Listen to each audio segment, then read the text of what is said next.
Nagbabalik ang PTV Balita Ngayon. Umaasa si House Speaker Martin Romualdez na magtutuloy-tuloy ang kooperasyon ng Kongreso at Senado para sa ikabubuti ng bansa.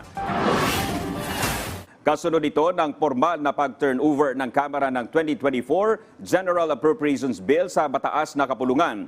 Nakapaloob dito ang 194.5 billion pesos na realigned funds para palakasin ang national security, protektahan ang bansa laban sa epekto ng pandaigdigang inflation at tiyakin ang seguridad sa pagkain.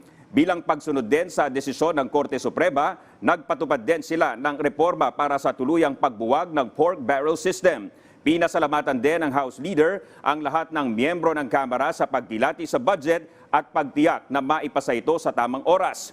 Diniyak naman ni Senate President Juan Miguel Zubiri na desidido silang sundin ang timeline sa pagpapasa ng panukalang pondo kahit pa nangangahulugan ito ng mahabang oras ng debate at deliberasyon.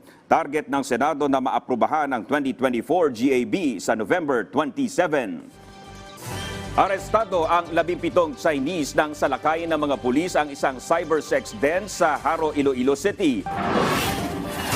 Ayon sa Iloilo City PNP, 6 na buwan nang nangungupahan ang mga suspect sa cybersex den na nasa loob ng isang subdivision. Nabuking ang iligal na operasyon kasunod ng isang buwang surveillance ng mga pulis. Nakumpiska sa lugar ang 24 na computers, halos 50 cellphone at iba pang ginagamit ng mga suspect. Tumambad din sa mga computer ang mga larawan ng hubot-hubad na mga babae. Nahaharap ang mga dayuhan sa kasong paglabag sa Cybercrime Prevention Act of 2012. At yan ang mga balita sa oras na ito. Para sa iba pang update, i-follow at i-like kami sa aming mga social media accounts. Ako po si Dominic Albelor. Magandang tanghali.